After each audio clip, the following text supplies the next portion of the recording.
It's such a blessing and an honor to be here in Florida, coming from the Philippines. I just want to say thank you for having me.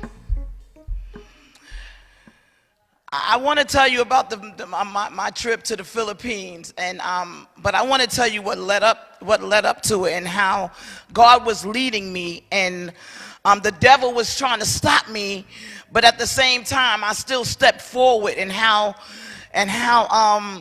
I received favor from God. I was receiving favor everywhere I went in the name of Jesus. When this trip was mentioned to me a couple of months ago, I immediately said, I'm going in the name of Jesus. But we all know that when, time doesn't wait on anyone, but then when the time went, it was 2 weeks before the actual trip. And I kept hearing God say, go on the mission trip.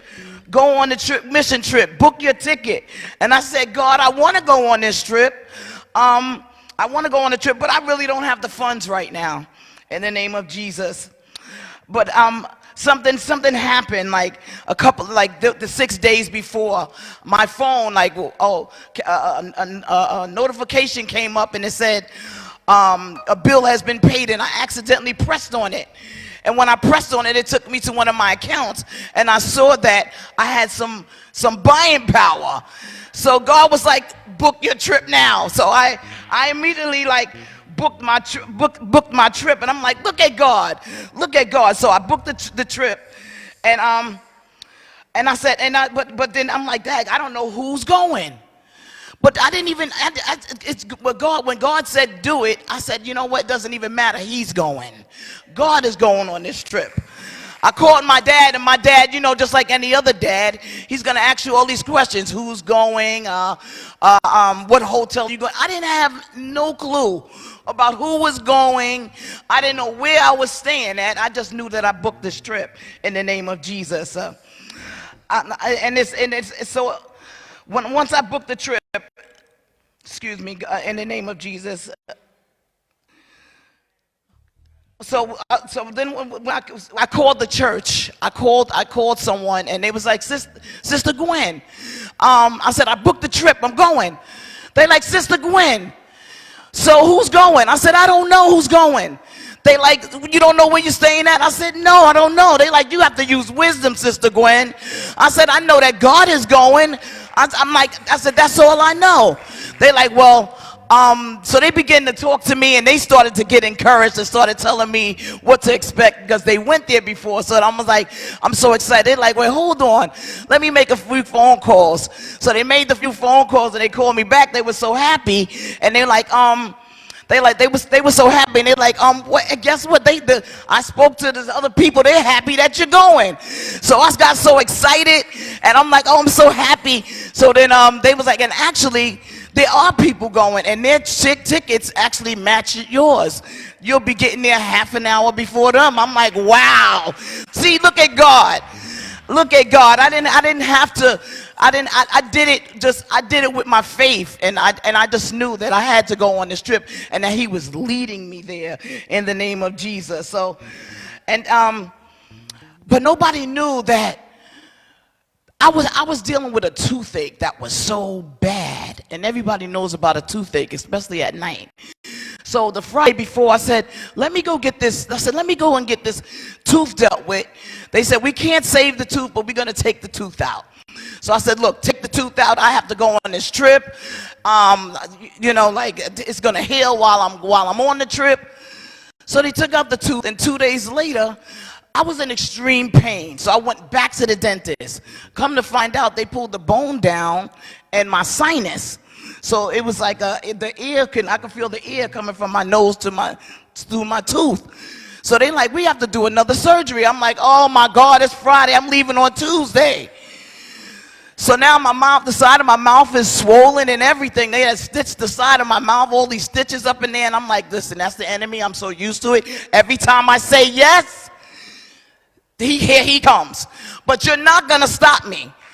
You're not going to stop me. So I wound up even preaching later on the next day. I wound up preaching in the Bronx. So I go on, he gave me them. He said, I have some instructions. I don't instruct you to fly. I said, I'm going, doctor, I'm going. He said, well, I don't blame you. He said, I'm gonna give you some, he said, I'm gonna give you some instructions. I'm gonna give you some medication. He told me, okay, you can't bend over. You can't sip through a straw. All these instructions, I'm like, I don't think I even heard not one instruction. All I knew that I was going and that was it. So I went, you know, I was taking my pain medication and not complaining at all. You know, I got there. Bishop Edwin, he was there. He was waiting for me for 2 hours to leave the airport to get me. He took him 2 hours. He was waiting with his kids. I was completely blessed. You know, when I got to the hotel, they said, oh, you got to pay a security fee. And then they looked up and they said to me, they was like, you know what? We're going to waive that. And there were so many other things that kept on happening on the way, like during the plane ride. And God had basically like had people there waiting for me to guide me, take me here, take me there. And I was just so shocked. I'm like, look at God, you know. So I mean, I want to encourage others, you know, to go out. To go out on the mission field. So the next day, you know, the other harvester had some issues or whatever, but when the next day came, we all went out. We went to the camp. We jumped in the cab. We went to the camp. Oh, the way that they greeted us, I felt like a celebrity. They put the things on our necks and had some things that they made, and I'm just like, wow. They tried to take my bags, and I'm just like holding on to my bag, and so they let them take my bag, and like the way that they praised God. I mean, the way that they praised God in the name of Jesus, their faith is on a different level in the name of Jesus. It was there that, you know, I was able to see 83 people being saved at one time. At one time, in the name of Jesus. I've never seen nothing like it. But you know, and also another thing, it was like God had to take me. Because I wasn't being obedient when I was here. Because he kept telling me to do things like, you know, I want you to minister to that person. Minister. And I'm like, I ain't doing it because, Lord, you know, they're going to reject me and they're not going to be receiving here and in my own community. You know, but when he took me over the seas and the mountains. And when I got there, I wasn't expecting to do all of that. Like, it was like out of nowhere. God was like, God, go minister to the people. Go minister to the people.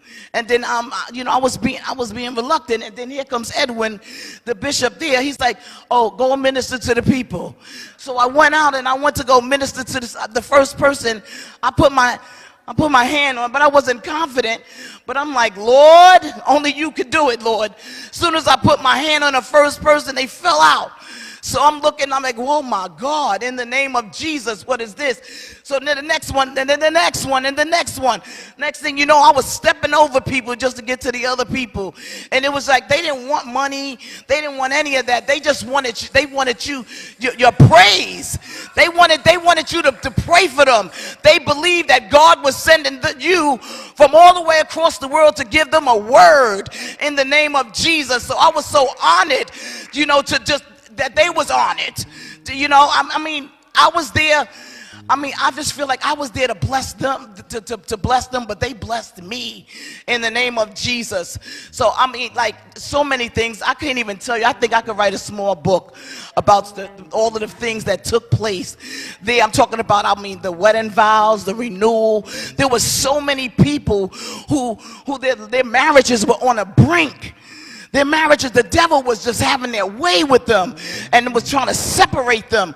But I just saw how God brought back that love just like right before my eyes. And they were crying. I was crying. The other harvesters were crying. We had such an amazing time. We saw they took us to see volcanoes, a live volcano. They took us out to eat. So I encourage you to go out to the Philippines and go out to the Philippines. It's like they are the revival in the name of Jesus. They are the revival. You know, the street preaching was on another level.